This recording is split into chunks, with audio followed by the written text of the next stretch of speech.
Well, hello, Survivor fans. Welcome back to Beyond the Torch. We're so glad you're here today. We have a really, really fun episode for you today. Todd, I'm going to let you introduce our guest. It's a little different, guys. This is not a former castaway, but she has a lot to do with the castaways. Yes. So we are so excited today because right now we have someone who has shaped reality television to this day.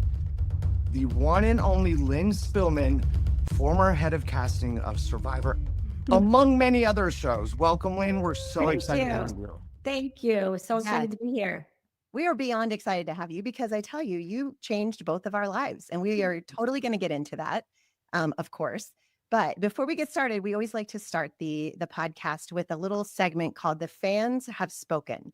And today we're going to hear from Ollie. So hold on, here he comes. Hi, Leslie and Todd. Firstly, just want to say love you both so much. My name's Ollie, and a moment for me that really impacted myself was Survivor Tocantins, and it was the scene where Spencer is revealing that he is obviously gay and why he feels like he can't fully express that to his tribe. And at that time, I was someone as well who was in the closet, who was kind of coming to terms with my sexuality. And to see Spencer be so brave and be so bold and honest about it on national TV, being how young he was, it was super inspiring. And it reminded me that I'm not alone in this. Like, there are people that are going through the exact same thing, and there will be a community for you. So just that moment alone, really always lives in my head rent free. I will always remember it, and it just reminds you how strong people can be. So yeah, that moment I absolutely loved. Aw, That's awesome. Ollie, I want to give Ollie a big fat hug. Thank you for sharing that. That was very vulnerable too. It is pretty incredible to hear, even one small little thing from the show can really change someone's entire life, open their eyes and their doors to a whole new community. I mean, that's what I've always said about Survivor. It's a community. I had my little community in high school of Survivor fans, and that's what got me through high school and life. It's pretty amazing what happens with Survivor. Yeah. And a large part of it is because of you, Lynne. Miss Lynne. Well, What it's got funny you because into that's casting? first of all, that's exactly why I love this job. Like you feel like by putting certain people together, people on, you are going to give insight to what these different stories are, and people can relate to what they're going through and learn and grow. And that is what I love about it, like what I do. So anyway. Yeah. Is that what got you into casting, or what? Kind of. I mean, I was in sales. It's a weird story, and I'm not going to get into the whole thing, but I was not in television. It sounds crazy, but I feel like a whole career in menswear and fashion in New York, and I was in sales. So television was not on my radar at all, like not even a blip. And when I moved to LA, I say I got lucky. I got brought in to answer phones, which I did as a favor for a friend, a new friend that I just met at MTV. And he's like, you can work on this show just for a few days, answer my phones if there's anything you want to do. And I'm like, I'm taking the summer off. I'm going back to New York. And I walked into this office at MTV, and the energy was crazy, and it was young. I was in my late 20s and fun. And I was like, oh, what is this? And I never tried to go into work even in sales, but I was excited for the next day and what I was going to find out. And one day this woman comes in with this big purse, and she has this attitude, and they open this office for her. I'm like, who's that lady?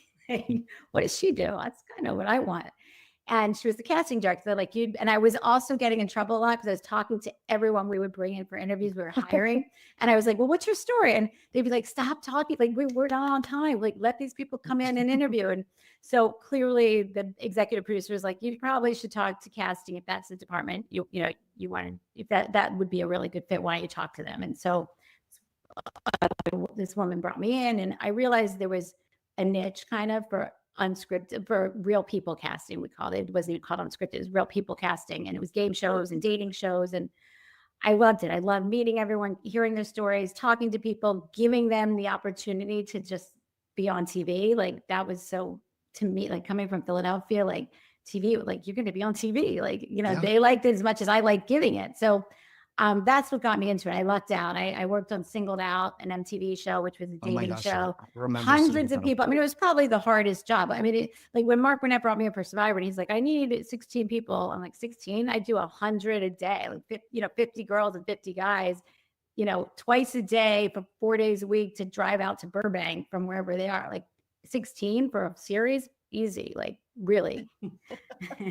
So So it I wasn't pressure then to go to 16. Like you didn't feel more pressure having to find like the best 16, or how was that different? Like, It was 16. If the first season was 16, and I mean, I think there was a series called Expedition Robinson that had already aired, and I think they had 16 also. And that was one, so we were Mark had bought the rights to it, and that's what we were doing. And he showed me this little teeny, I'm not kidding, less than a minute clip of the show he offered me to do. And it was a network show. I had only done cable for the most part, or I guess there were dating shows. I guess it was all cable.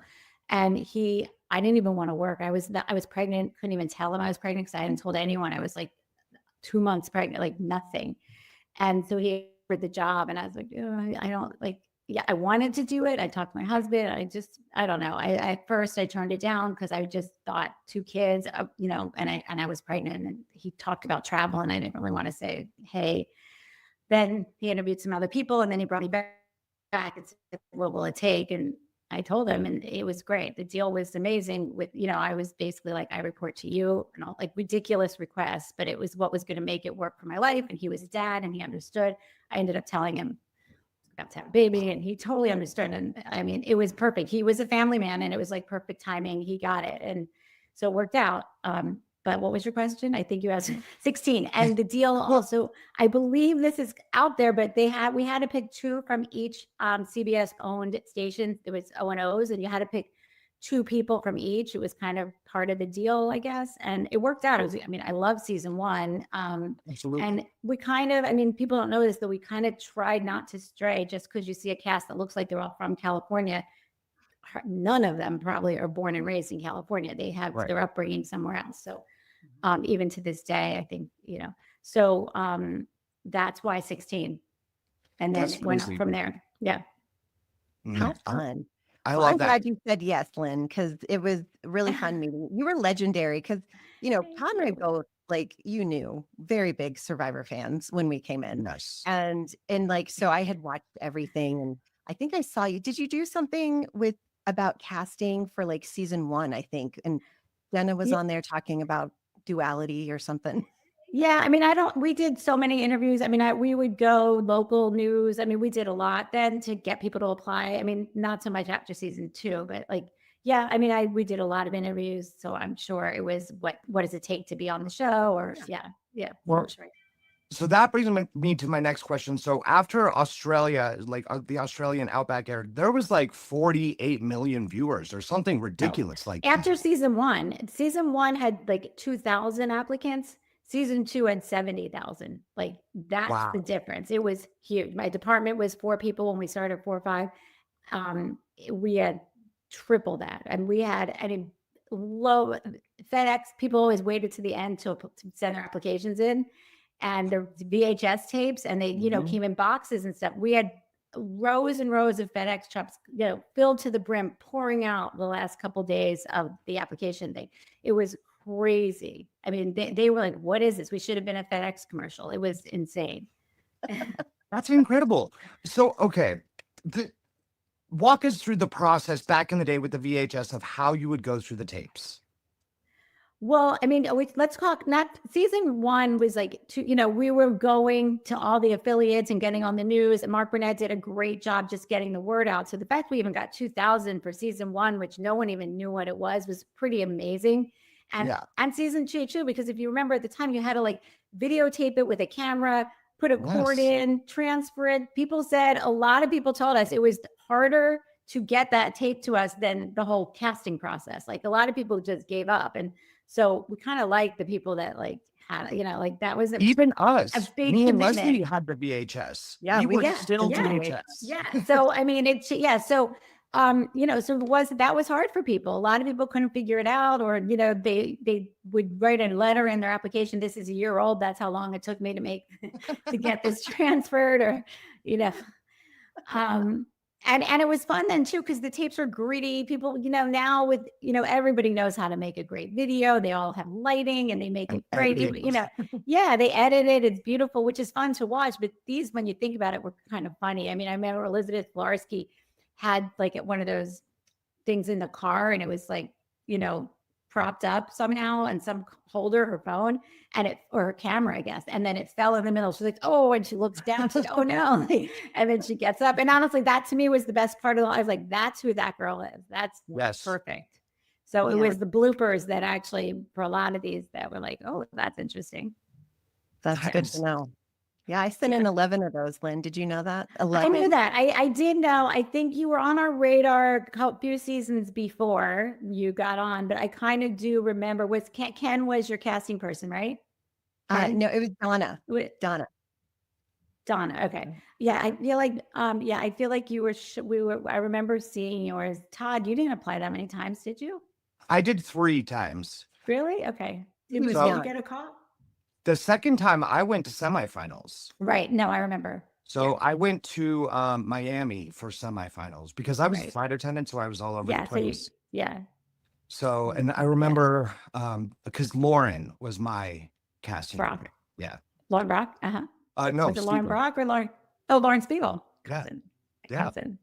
Oh, that's what it was. Your cousin. Very good. We were wondering. Interview her now. She's a therapist, which is a perfect transition from casting to therapy. I mean, you can 100%. Right?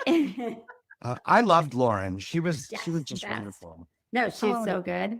Yeah. I did semifinals for Fiji, and then obviously China right after as well. Right. Yeah. Right.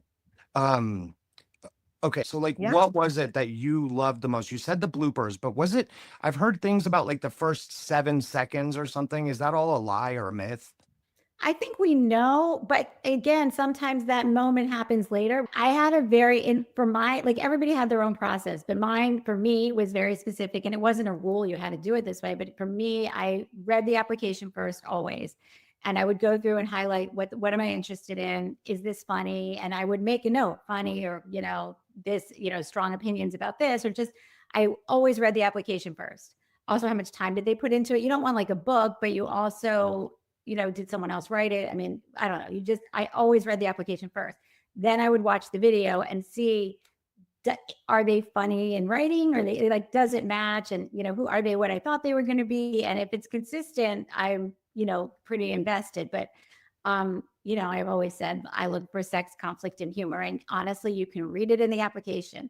Also, if they moved around, there were just little things like, where did they live? Did they move around a lot? Did they go out of state to college? You don't want people that are going to quit. So you have some, for me, you really don't. You want to try, there's so many people that want to be on. You're trying to eliminate quitting, though it makes drama sometimes, and sometimes it, whatever.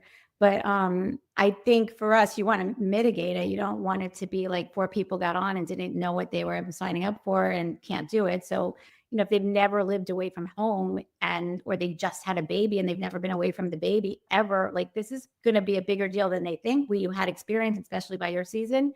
So I'm looking for factors of why they shouldn't get picked. But for entertainment and that, I think first 7 seconds you see it, but sometimes people are camera. I hate being on camera. I hate it. I'm so uncomfortable. This for some reason is easier, but a camera just freaks me out. So you want to give them a chance, because not everybody is great at the beginning. So sometimes at the end they warm up, and then you see the real thing. Or the consistency then shows up. They have a planned thing. They might have stickies and they're reading a script, and you're like, oh, please, why'd you do that? And then they break script, or you call them back and say, hey, I think you could be really good, but you were trying to produce it too much. Can you just talk?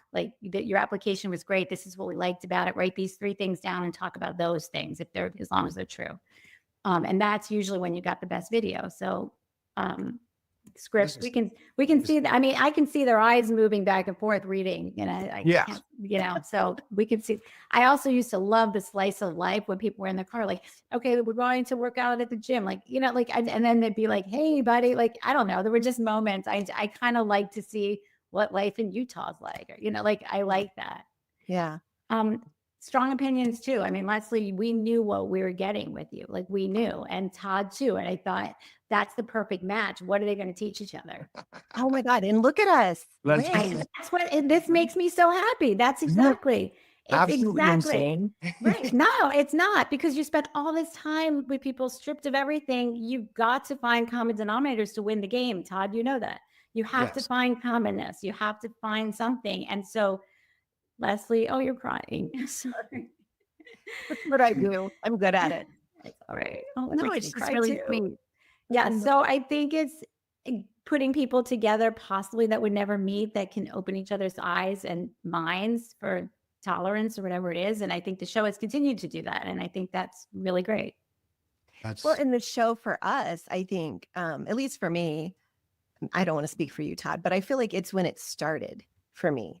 Like it didn't, I wasn't like awake as soon as I left and went, oh yeah. I've been all wrong. I actually tried to go back into my old life and be that person and, preach and teach the Bible and everything. But like, I kept saying, hey guys, like everybody hates us because we're so judgmental. And like, they didn't want to hear that. You know what I mean? Everybody wanted to hear, we're great. We're the best. We're, amazing because we're saved and they're not, and so when my message changed, the invites stopped coming and I started asking deeper questions, but it started that ball. Like, I don't think if I stayed in my little bubble of the Carolinas, I would have never woken up, I guess, to what I was actually experiencing in my bubble.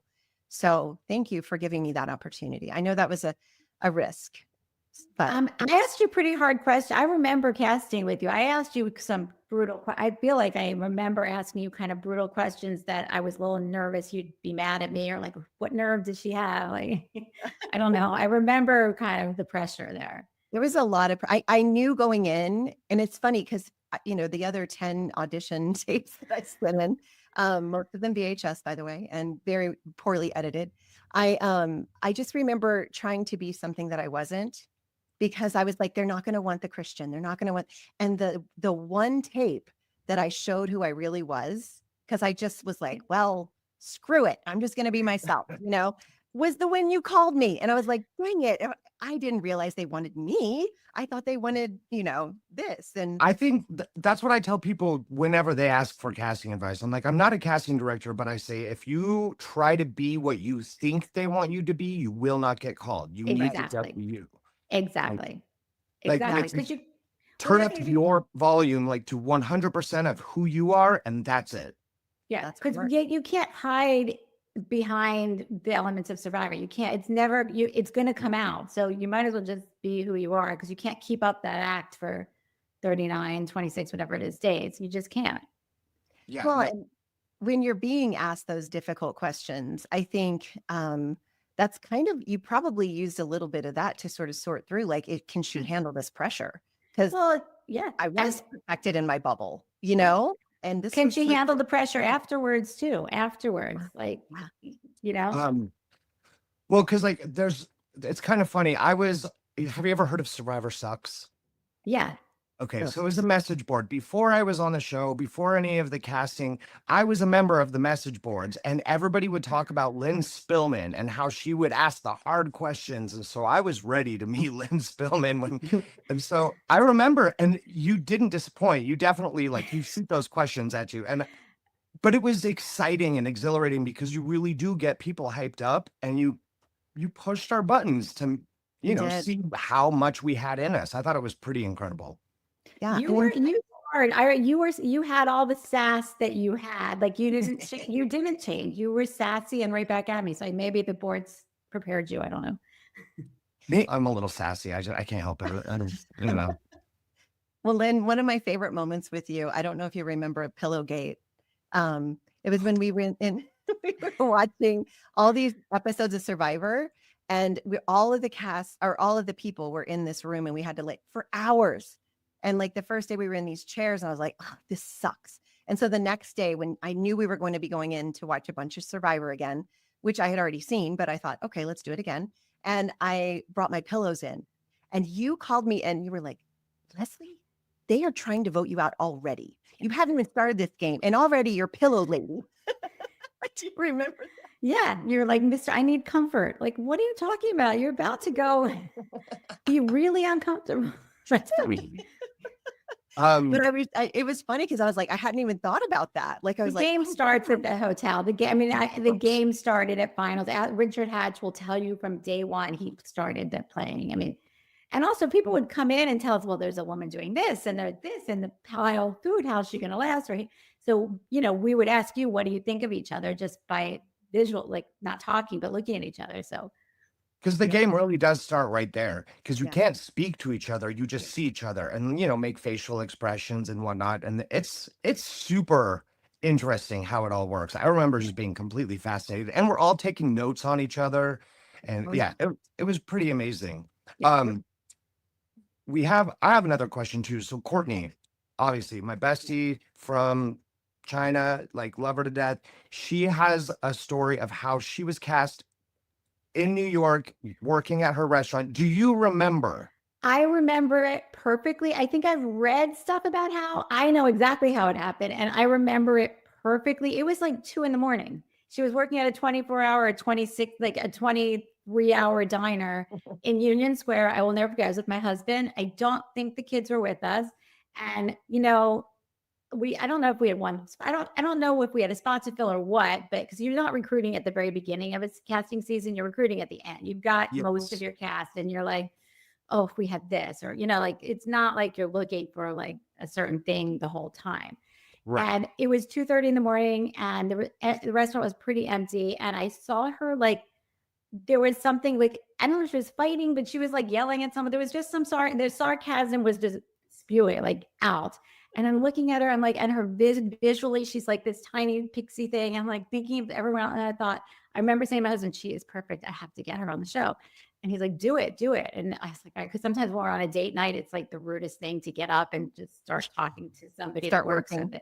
Yeah, exactly. So I remember it was really late and I went up to her. I'm like, would you ever consider being on the show Survivor? Because she said, no. I'm like, come on. It's like, no. And I said, please. She said, no. And I went up to someone else and said, what's her name? And I just remember it was not easy to get her. I don't know if I had to go through her boss. I don't remember. I do remember approaching her and her saying no, and then trying. And then I guess I kept at it. And then She said that you told her. She said, I'll do Amazing Race with my friend. And you said, that's fine. I cast for that too. And then you ended up just bringing her for Survivor. And she was probably used it to get her phone number. I probably just needed to get that phone number or how to reach her. So I'm sure that's true. That's amazing. By the way, I just talked to her last night and she told me to tell you, thank you for believing in me and for pushing me to do it because it changed her life. And okay, so let's talk about Courtney for a second, because when Todd and I were out there, here I was like Little Miss 11 auditions, and Todd was, I think he did 2 or 3 auditions. And then Courtney sits down and I'm like, so how many times did you audition? She goes, well, I never really did. I just, and a couple weeks ago I was at my restaurant working and, the casting director just found me and I wanted to punch her full on in the throat. I was so mad. I want to punch her. I want to punch her for saying that. That's like, you're going to lose right there. What is wrong with you? Well, but I think in a way, in Todd's mind, it was like, oh, she's perfect. She doesn't really want to be here. She's not going to give 100%. I can drag this girl along. For me, I was just like, all this trying and you didn't even try. Like, it was so funny, but it didn't make me not like her. I was going to say, then you guys became like besties. Yeah. Which I don't think that production really enjoyed very much. They kept saying, what do you see in her? Why are you and I'm like, because she's like the only person out here who I really feel like is being genuine. Like everybody else had a facade and she thought the same about me. And as it turns out, she's into astrology now. We have very similar. I mean, our birthdays are 1 day apart. Our moons and our suns, I don't know, she knows it all, but it's all very in alignment. There was no way we weren't going to get along. And but it didn't make sense. Did you think we'd get along, Lynn? Well, I figured if she made it past C3, she was going to need like a mother figure or father figure, because I mean, this is somebody that just, did not know what she was signing up for. But I figured when she got there, she'd be like, oh, this, like these people, like, I don't know. I felt like she'd find her people once she got there. I mean, you work in a restaurant, you got to figure out how to make it work, Yes. She's so like, I'm "You not, got me, that's, Brandy." yeah, when they I'm not were- surprised, because I felt like sometimes you're looking who's going to like this mother figure and who's going to be so annoyed by it. And with her, I knew it was going to be brutal for her. So she was going to need whatever, I don't think it was strategic at all that she and you aligned, No. but I think It she was needed not. There was no strategy. She wasn't even in my alliance. I was like, how am I Right. going to handle this? Because It like was a we had natural time. connection, just a Yes, it was friendship. just an instant. And just, that when you're out there, I talked about this. We just had Frosty on, and I was like, so much of it was boring. You're just out there forever and ever with nothing to do except survive. And so Courtney and I would go to this little place of like air conditioning, we called it, which was just trees that were near a lake or a river, and it was a little bit cooler. And we would talk for hours, and I would give anything for that footage, because like, Yeah. what were we talking about? I Yeah. don't even remember. But Right. yeah, she was pretty great. Good job on that one, Lynn. Thank you. I mean, I knew if she was you- going to be good. So you're responsible for some of like the biggest reality stars of all time. Thank you. Do Thank you have anyone that you're like extremely proud of that you cast, that you found? Everybody, like it's not like I'm always proud of the ones that, and I'm sure every casting producer, everybody says the same. It's the ones we find, like the Courtneys that didn't apply, that then go on and make the season, the Phillips, like, there's just a bunch that you're just like, oh, thank God he was there. And Jonny Fairplay and, those, but all the casting producers have that. And also when you say there's a lot of downtime, you got to give a lot of credit to the editors for pulling the moments that make the season. So, they're finding the best moments for story and strategy and everything. And there is so much footage that, casting's a big deal, but like, editing all of that to make everybody look good a lot of times and finding those moments to tell the story is huge. The editing team is incredible, because Yeah. people ask, how like everything seems so quick and rushed. And I'm like, listen, one episode was 3 days. Yeah. 3 days. And you're 45 watching like minutes. 47 minutes. Yeah. Yeah. So if you think that's a lot, imagine what else happened. So the fact that those, editors have to go through and find all of that footage and make it all into a story that is told is incredible. So big props to them. Yeah, big props. What I was going to say also, that the recruits, of course, you're proud of, but you're also proud of like the teams, and when you're putting the tribes together, that they worked, like, like these people connected in a way, the couples, you got your season, Jamie and Eric, like I love that. And I love when it, when it works out how you hoped. And I love the surprises when it's like better than you thought, or, that's great too. But I love when you're making the tribes and you're like, well, this could be interesting and this could be interesting. And, and then it actually happens. It's just, I love that. So it's not so just fun to sit down and watch it. It's like your imagination coming into life. Like, this is exactly what I thought would happen. Yes, except that what happened is, season 1, I was blown away. I knew nothing. I didn't even know. Like, I remember calling Mark when we were casting, like, are they going to be swimming? He's like, I think so. I'm like, okay, so they should know how to swim, right? He's like, yeah, I would think so. Like, okay. Like, I was so blown away by season 1. And but you kind of knew, because I get phone calls and we talk to people when they get back. When you're watching, you already know what's, for me, I already knew what was going to happen. Yes, I still love watching it. I still love seeing it, and the beautiful, like China, that Buddhist temple. I had heard what happened with you at the opening episode, but like seeing that, and like, it is different. But I would say, only because I knew so much, I can't say I watched every season.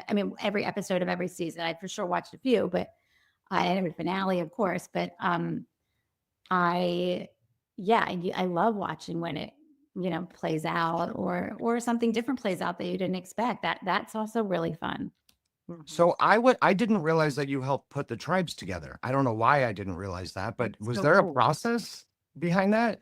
Yeah, absolutely. You sit down, Jeff, Mark, everybody, the CBS execs, you sit there and you're like, here's what I think it should look like. It's like you're putting the teams together, like, and then Cool. someone else will say, wait, but that tribe's too young, or, I mean, whatever, you want it mixed nicely. You want it. I look at it also for fairness, like making sure they have enough big muscle, making sure they have enough brain, I mean, I guess when we started doing the themes, it changed a little bit, but you still wanted to make sure you weren't, one tribe was going to annihilate another when it came to physical challenges. So, I don't know now. I haven't watched in a while, so I'm not sure now, but that is how it was done in the past.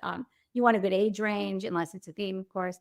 But yeah, no, I was very much a part of putting the tribes together. I mean, I think I started it, and then everybody would come in and make their tweaks. So yeah. I mean, love it that. makes I didn't know sense. I that. don't know why I didn't click that, but yeah, Well, yeah, that's because she cool. knows us the best. And Yeah, you probably exactly. sat down with Liza and like, Well, has she- Liza, the doctors, everybody's involved with all of it. So that's yeah. amazing. Oh. I love that.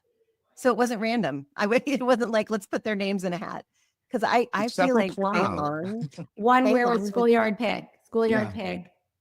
Fei That was Long was such a strong and amazing and memorable tribe. I think we were, Yeah. I just feel like, and maybe it's because I was on it, but I hear this a lot, like Survivor China, the personalities and the way that the dynamics worked and the suffering that we had, I mean, it was memorable. It was pretty Yeah. cool.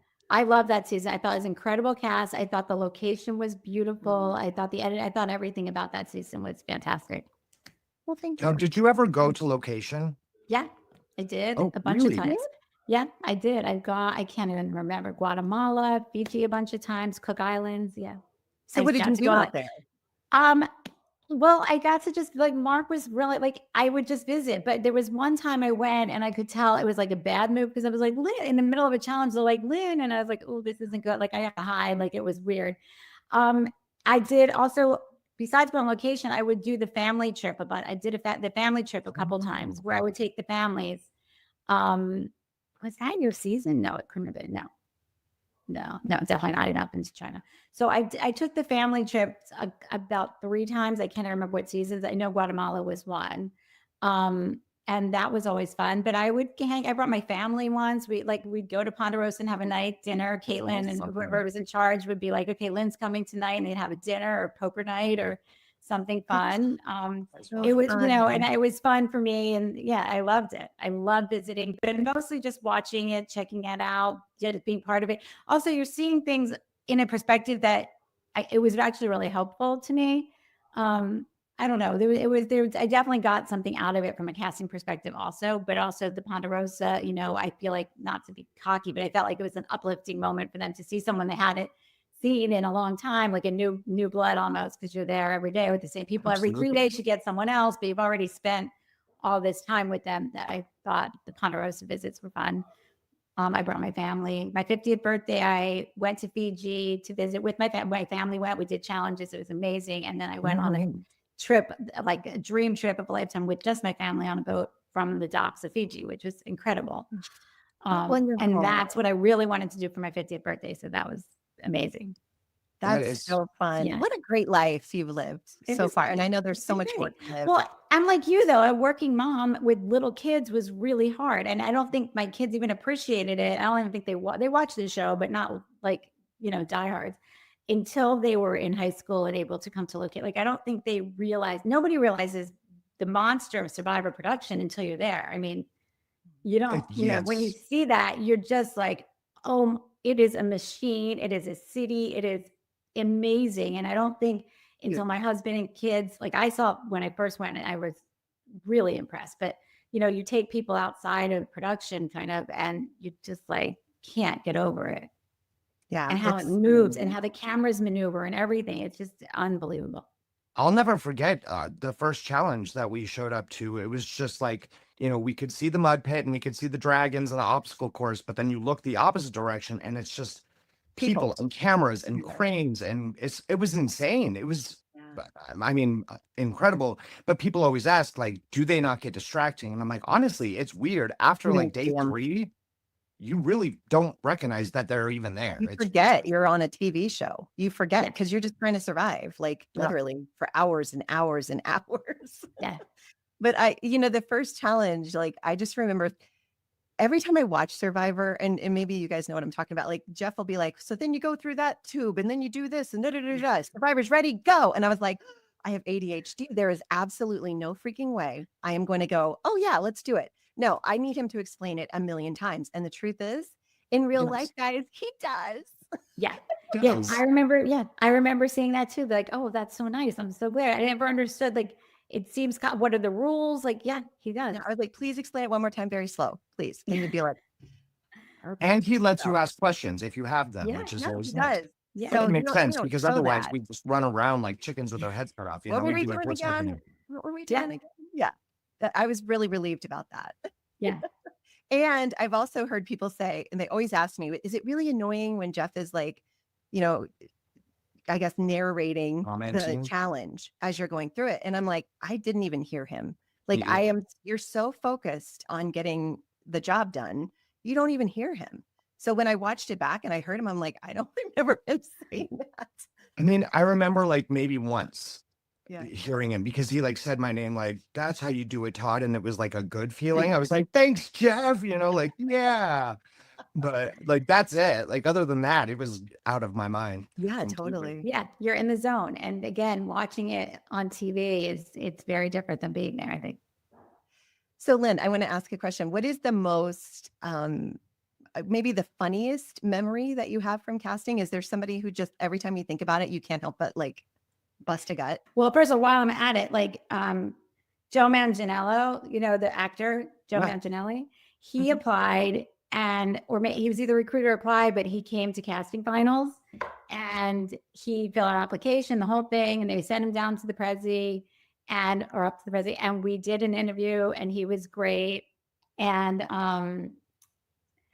he did the interview and I guess he could tell he did well and he was going to make it. And then he went back down. Did you guys have Ellen? Was Ellen your coordinator? Yes. He went down to the production office at the hotel and said to Ellen, you know, I really having second thoughts about this. I have an acting career I'm starting. And I think we used to hear this all the time. We used to hear it all the time. Oh, So nice. she on the walk would be like, Lynn, you need to come down and help save this. I think we're losing Joe. And I'm like, no, we can't. She's like, yeah, he wants to be an actor. I'm like, oh God, okay, I'll be right down. Because that we heard it all the time. So I go in the office and he does his spiel about, yeah, I'm going to try this acting thing and whatever. And I'm like, fine, good luck with that. And we'll see you next year. And then we see him, and I don't remember what show it was, but Ellen and I were like, you know, called each other, right? You look at this, oh my God, look what he's on. We were laughing. Like he did it. Yeah. That's crazy. Jay. Oh, Jay. Jay? Oh, yes. What's Jay's last name? Jay. Star It Starret. from Millennials versus Gen. Okay. It's funny. There's two. Well, this one was funny. So Jay, where's he from? He was just so Jay is texting the production office over and over about something.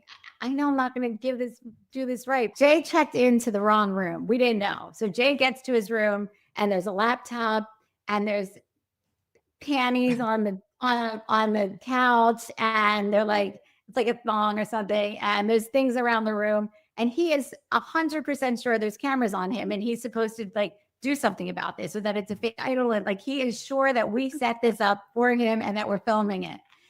And he's going along with it. And he's just like in his room, just whatever, just, you know, and he calls the production. I don't remember what he says, but he's not like, I think I'm in the wrong room or anything, but he is positive that this was a setup from us. I mean, and there's just a lot of weird stuff. I mean, again, maybe ask him this story. And there's a lot of things that are off and he goes and he shuts the computer because he thinks we're filming him from the computer or something. And then he leaves the room and comes back and he goes to the meal and he's locked out and he can't get back in. And he's like, that's weird. And he asks for a key, they get him in.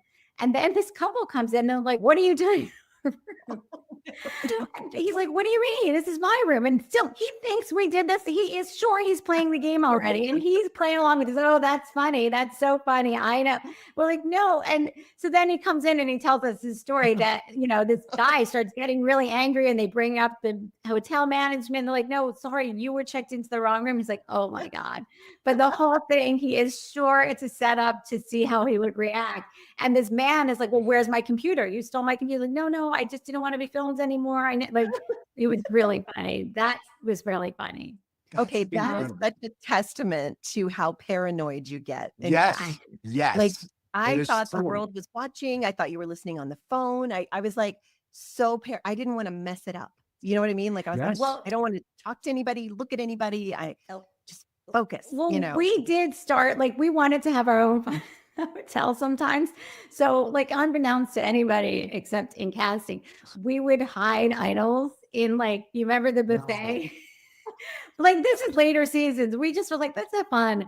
So we would Oh, hide an idol in like the buffet or like under a table or something and leave notes that we would out at like 11 o'clock, like one of the nights, we would put something under everybody's door at the same time. Like there's like a poem we would make up and say, you know, keep your eye out for the idol tomorrow. You know, we would do that to see the reaction, you know, or like, you know, sometimes under a table and like we would like not even all the PAs were in on it. Sometimes we didn't even tell them. So Penny would be like, you know, Eve's at table 5. She's at the idol table at like, let's see if she'll get like, you know, we just wanted to see who would notice it and who would be looking around, like who's playing. And also if we got the sense someone just didn't get what they were there for, we would plant the idol at their table a little bit to see like, are they in this or like, do they even understand what this game, you know, like you needed to know that they were going to be competitive. So sometimes we'd even be like, how come you didn't tell any, like, why aren't you mentioning that you found the idol? And they're like, well, I didn't think I could. We're like, we're casting. We're on your team. Like, yes, you know. So there were funny games we would play in casting just for us, for entertainment for us, but also for strategy of the game. But Jim Rice did the craziest thing. Jim Rice planted his own idol and didn't tell us. And so we were in the diner, like he'll probably tell this story better, but he planted an idol with a fake idol wrapped in something that said, when you find this, you must stand in the middle of the dining room and clock like a chicken at the top of your lungs or something. So Natalie found it and got in the middle of like a chicken.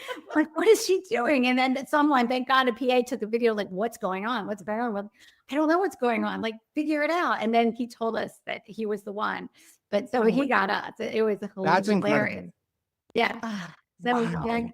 yeah, that sounds so fun. I was really really would have cast in something like that, like a little more well, we levity. were scared, but there was sometimes, I mean, I'm surprised. Like we started, I wouldn't say we did it later, but we did do it a lot. Yeah. You did. I mean, you gotta have fun with your job, right? Yeah. That's what's the point? You get bored. Like Right. that's Yeah. But incredible. everyone did think there were cameras in their rooms. They would, you know, tell us Oh, yeah. stories. Like I would, you know, because it was a suite, you had 2 rooms, you know, when we were at the DoubleTree. So people didn't want to change in that main room. They would go in, like they're like, you know, using just the bedroom because they thought the cameras were in the TV. Where were we, Leslie? I don't know. It was We in had a Santa few Monica, I hotels. think. Oh, In was Santa it Santa Monica. Monica? Yeah. Yeah. Then it had to be. But it was only one room. Yeah, it was only At least one my room. room. Well, no, it was one room, but it had a TV area and a bed area. Like, Right. did it back up to a high school? Right by the water. I don't remember the water. It was it had to be the DoubleTree. We didn't do I think anything. we were at the DoubleTree. You Todd. were. I- But when I say suite, it was. wasn't like a sprawling suite. It just had a room, a door between. It looked like a regular. My room was small. I Yeah, remember. they were tiny. They were tiny, but it Okay. does have like if you had kids, you could shut the door and put them in a sofa bed. Yeah. Okay. I- Interesting. Obviously, like I said, I forget You don't things too. remember. I don't Well, remember. yeah, this is I it is mean- weird how, you know, I told somebody the other day, I was like, the reason that I forget things at 56 is because I have so much information in my brain now that like, and I'm so smart that like not a whole lot is going to fit in there anymore. So it has to be very, very, very important for me to remember it. So Listen, I wish if it I had the known it. 2 rooms, I probably closed the door thinking it was cameras or something Right, yeah. because I was paranoid Right. too. But that's Yeah. why. Yeah. But yeah, you're right. Like you filled up with the information, you get rid of the stuff that doesn't matter. I used to have this party trick where I could name all of the winners. Like I could just go through every winner of Survivor. I could never do that now. I actually just tried a couple weeks ago with friends and I couldn't do Couldn't do it. So okay, you were the casting director from season 1 until when? it. God, isn't it bad that I don't know? 38. 38. Okay. That's a lot of seasons. Yeah.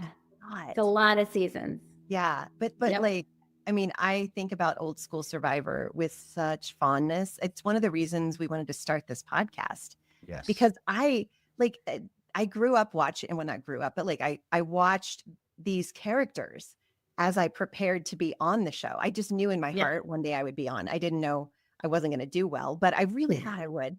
But I just remember studying and watching, and then, you know, even after me, I would be like, okay, who's the mom? Who's the this? Who's, you know, and did you know we started a Survivor Mom Squad? And No, it's why like, aren't I in it? girl, you should be. I'm going to pull you in. But it's basically the mom archetype, like from every season. So Who's all like in that, Leslie? me and Chrissy Hoffbeck have gotten very close. Sunday was in it. And of course she passed away, but we were all at her funeral.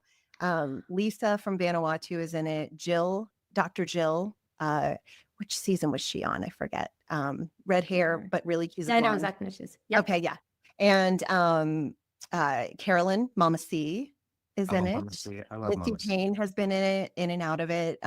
Just a bunch of, you know, Holly? Survivor mom. Holly? She's not yet, but the next thing we love do, I'll Holly. probably pull her in because we're just trying to expand. And it's like, you know, we don't want to be overpowering, but it is so nice. Once the show airs, we try to contact that mom archetype and be like, hey, come be one of us, you know, because we all get it. Nice. We Yeah. live I in love there. that. Yeah, And it's so that's fun. great.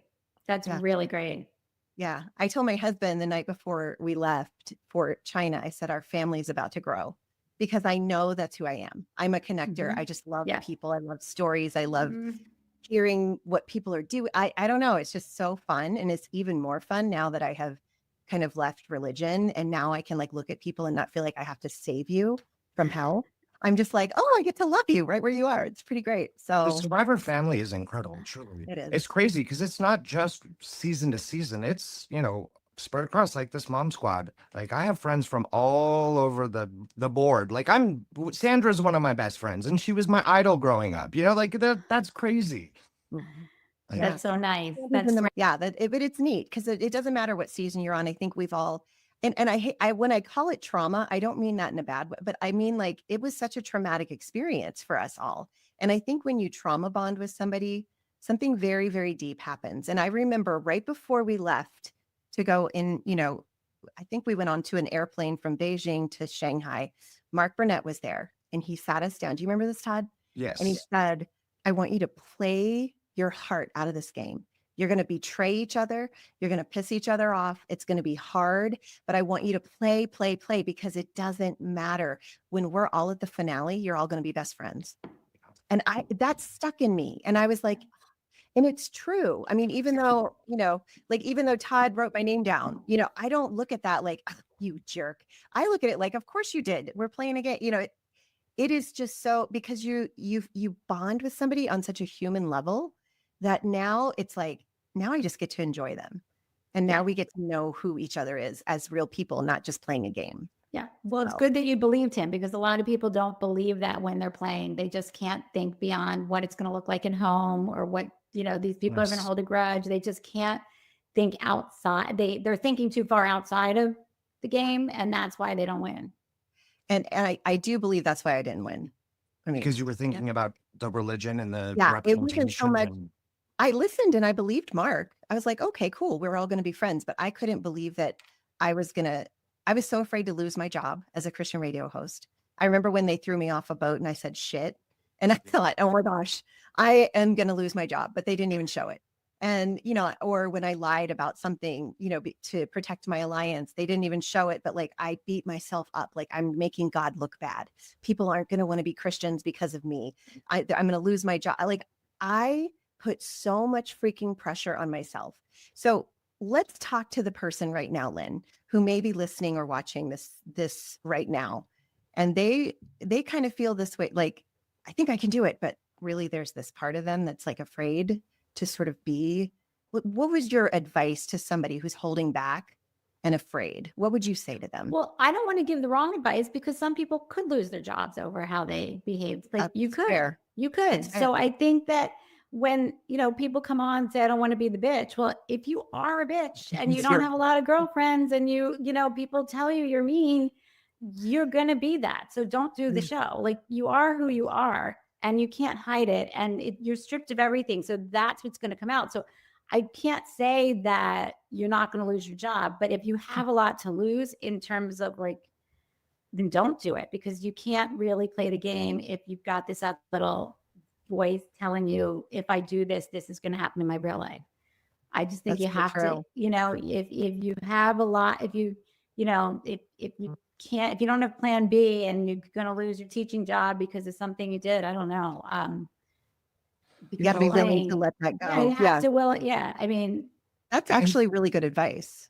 okay, you saying this is like my favorite thing ever, because people always say to me, do you think that like you got a fair edit? Like, and I always say, if I said it or did it, I said or did it. They can't make me into someone that I'm not. Mm-mm. They can pick and choose what's shown, but I said it or did it. So it's the edit that I deserve.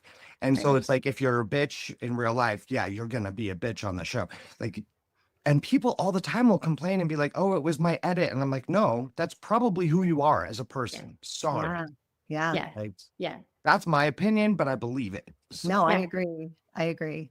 The one thing I will say is that, be prepared to be one-dimensional, because they don't have the capacity to be able to show every aspect of your personality. So like I was the Christian radio host. So everything I said about Jesus was shown, everything I did.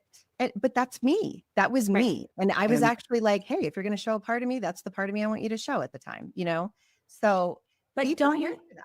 but don't you think, had you lasted longer, we might have seen that growth that you have now through the third, so I think that's what Survivor does a really good job. I don't know if it's one dimensional. I think it's a growth factor of where, Yeah. and in casting, we think about it too. Where's this person starting? Where could it end? Like, what might we see? Right. And I think, yeah, maybe at the beginning, so that everyone knows who everybody is really quick. There's so many people on the show. You want to be identifiable, and that better be who you really are. But I think it's the growth that they're able to show through edits and through the relationships you guys make that is really makes the show super interesting. That's so true. And maybe that's why I felt one-dimensional, because I left on day 9. You know what I mean? Well, So I only got the one dimension. But and Leslie, looking back, like, you've grown now, but on the show, you talked about God all the time. You talked about Jesus all the time. because that's why I was there. I honestly, I really think in my mind, I was like, if God put me here, it's to save people. It's to be a light. And I didn't realize that was in me until I got out there. And then the pressure, I was like, where is this coming from? Like, why am I afraid? And you know what? Now I'm so mad at myself for playing the game I wanted to play so hard with nothing but fear, because I think it really held me back. So, but that was, that was all part of my process of growth, which, Yes. if the If you cameras played followed me all differently, through until now, it would be different. yeah, but because if you would have played differently or gone farther, you probably wouldn't have the change in the growth that you have now and be the person you are today. So it's like, it was all supposed to happen that way. Oh, no regrets. you Yeah. know? None at all. That's how I think, at least. No, I That's agree. just like all the crap that I went through. I was young, I was crazy and whatnot, but like, look at, I'm now just a 40-year-old happy man, like living his life. And I had to go through all that stuff to be who I am today. Yeah.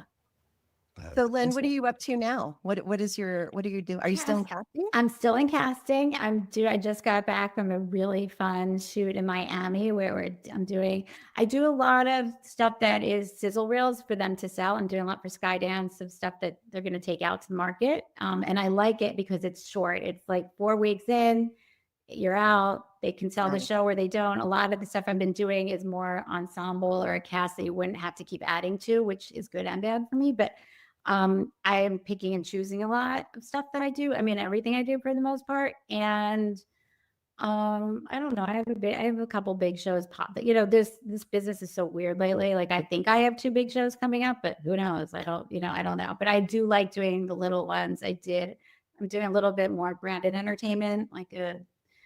I'm not allowed to talk about a lot of them because they're coming out in January, but I do a lot of branded entertainment stuff. I did just something that's going to air, I think, on Amazon, and I did a lot of. I'm so excited. It's for me. Like, I like doing all the different things. I did like this dating movie. I did like Meet Me in Paris or something. I can't remember the name. It was I don't remember. It's not bad. I think it was Roku a couple years ago. That was a date show, a dating. It was the first unscripted movie. It was Hello Sunshine. Okay. That's still there. It's still airing, I think, on Roku.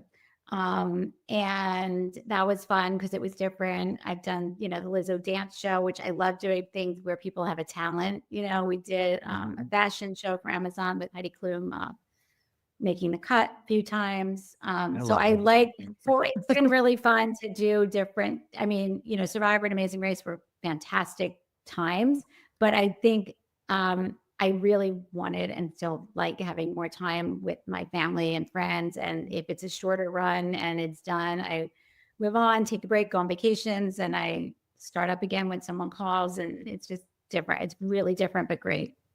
It's a good balance. Is there a show that you love personally that you would like to cast, and if not cast, be on? No, I would never be on a show. I would never get picked to be on a show. Are you kidding me? I would You're on love this to show. watch We it. picked you, Lynn. You're on our I know, but I would never be able. Like that's where you cast Survivor. Like, can this person carry the last, 3-hour episode? If they're gonna win, are they interesting enough to watch through all of the episodes and the final episode, which is the, whatever 2-hour finale? Like you got to make sure. I mean, you can't tell who's going to be at the end, but I'm always question like, are all these people interesting enough to be the last man standing? Same with Amazing Race. You're always like, are they strong enough to carry that last episode? That's interesting. I never would have thought of that. What a great perspective. See, That if is you're super listening interesting. or watching and you're trying to audition, maybe for Survivor, maybe for something else, that's really good advice. So be memorable, have a story. So Lynn, what would you tell that person who's auditioning and looking for? It has to just be what you guys have been saying. Be yourself. Trust that yourself is interesting enough, and trust that the casting team and the producers know what they're doing. And if they don't pick you, there's a reason. Maybe it's another season. But I think trying to be something you're not, or wear a crazy outfit or something to get their attention, it's not going to work because you're not going to be in the crazy outfit on this. Like people think that, oh, I want to stand out. Well, you let your personality and your life story. And it's also, I would say that I mean, I haven't worked on Survivor in a long time, but I think every reality show needs good storytellers. I just came back from this shoot where we have the cast, but we were shooting like the pilot, I guess you want to call it. And, we had a lot to choose from of who was going to get highlighted. And it was so clear, like who the really good storytellers are and who will be great characters because they're going to do crazy stuff and they're going to be funny. But you're not going to count on them. Like Jonathan Penner, amazing storyteller. Like you could go to him at any time. Yes. There's just certain people that are just, they're all like Mike White. Anytime you're going to get what narrating, you need people that can narrate the show.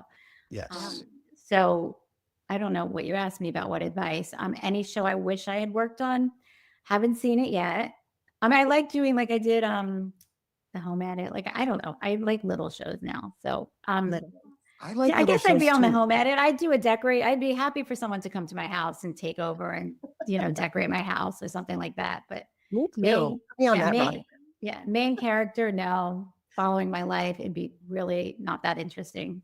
Oh, whatever. No, I think you're fascinating, Lynn. I'm not. You have a fascinating life. I really got Leslie with your mom group. Like I'm super competitive. I don't know if you know that about me when it comes to anything. And I got into Mahjong, which I know sounds crazy, but I'm in a bunch of groups. I started my own business with a friend of mine, and we sell Mahjong, canasta, rummy cube. It's a great business. And for me, it's so fun because it's sales again. Every day we're like, how do we do? It's just really fun. And we do events. So I get to go teach and host these events with my partner. And it's very fun. And I always said, like, it's a hobby that I made into like a plan B career. And so when I'm not casting, I still always have it. I cannot do nothing. I mean, you guys, know me. I mean, I work. So when I'm not casting, I'm playing Mahjong or at an event selling or an event hosting lots of people, men and women, to play games. But Leslie, Mahjong, you would like it. And Survivors would be so good. What is it? You have to tell me. I need to do like an event because there's certain people I'm like, I need to teach these people because they'd be really funny, but also it's strategic. Like I say, number one rule is win. Number two rule, don't let anybody else win. So it's like strategy. I'm in. And it's like poker based. It's really fun. And we play for money, and that's really fun too. Okay, bring me in. It's a tile game. It's a Chinese tile game. Mahjong. I know what you're talking about. Yeah. You- It's so a website, Lynn? Is there a Oh, my website? website, of course, mahjtogo.com, Okay. mahjtogo.com. We're known Okay. for our travel sets because, of course, I travel. That's how it came to be. Is I walk a lot and travel and play mahjong and with my friends, and we were like, why isn't there a little set that is cute that we can bring with us on like in our backpack? So that's what we started with. I love it. Yeah. But I would love to see survivors play it because I just think it'd be like you guys would all be so good. Scary. Well, we all love a good. game. We all love Oh, to know. compete. Absolutely. So, Do you know right. who would love that is PG. PG. She Oh, probably plays. Don't I think she Todd plays? probably does. She probably plays it for money. She's obsessed with games, like just Yeah. Oh, I period. think So so. she probably Where does. does? Yeah, I know. I Well, should do a little awesome. gathering here. You should do it. I should. Awesome. That'd be so I fun. should. I know. And thank you good. for your time today. Thank And you. I mean, so this much. has been so much fun. I have enjoyed this so much because it's been Me 18 too. years since I've Yes, seen you. 18 years. Like, I know. I've this talked has to you, been but I incredible, so thank you. I Yeah, we've can't believe you're all chatted. there. Yes, but looking at you as a man is so nice. That's Thank such a- you. You look the same. Leslie, Yeah, you look you the do look- same. I You do. You really Yeah. do. Yes, you look the same. Yeah, exactly. I feel You the do. same. I feel the same as far as age, but yeah, my belief system is a whole lot different. Well, you know, you change, you grow. I don't know. That's Yeah. good. I mean, at least it's for the better. Oh yeah, for sure. We're For all in a good spot by the looks of it, right? Yes. Woo. Uh, Go us. But seriously, Lynn, thank you so much. This has been Thank you. phenomenal. It's been wonderful. And thank you. Thank you for giving us this chance of a lifetime, for putting your faith in us, because you are responsible for making my dream come true and changing And my mine. life. And Thank you. thank you enough. And thanks for you putting it all out there. And Leslie, thank you for leaving your family for us, you know, for Survivor. That was a big deal. I know. The hardest part. I'm sure. Yeah. Yeah. Well, thank you. And you Thank have an amazing day. And Thank- yeah, Okay. keep in You touch. too. I will. You too. Okay. Thanks. Bye-bye. Bye. Bye. That was so much fun, Todd. I loved that so much, Leslie. That was so great. What What a an blast. incredible woman. Like, man, that was awesome. Yeah. Lynne Spillman, ladies and gentlemen. Yes. Round of applause. Yes. Girl And make first. sure you check if you're interested in doing the Mahjong. Is that what it's called? Mahjong? I think so. I'll have to check it out too, because I know this game. I've seen it played, but I've never played it. Okay. So I want to try. Maybe this could be a live thing. I don't know how long it takes, but anyway, mahjtogo.com. You can go see what Lynn's up to in her time when she's not casting, her plan B job, as she says. And thank you for sticking around and hanging out with us here on Beyond the Torch. I hope you're enjoying these stories. We sure are. I don't know. I look forward to This it every is so time. much fun. I mean, it's really, you think you know something about somebody, or what you've read, but finding out the little things has been awesome so far. This has been so And fun. I can't wait for the next. Yes, me either. We'll see you next week right here on Beyond the Torch. Bye.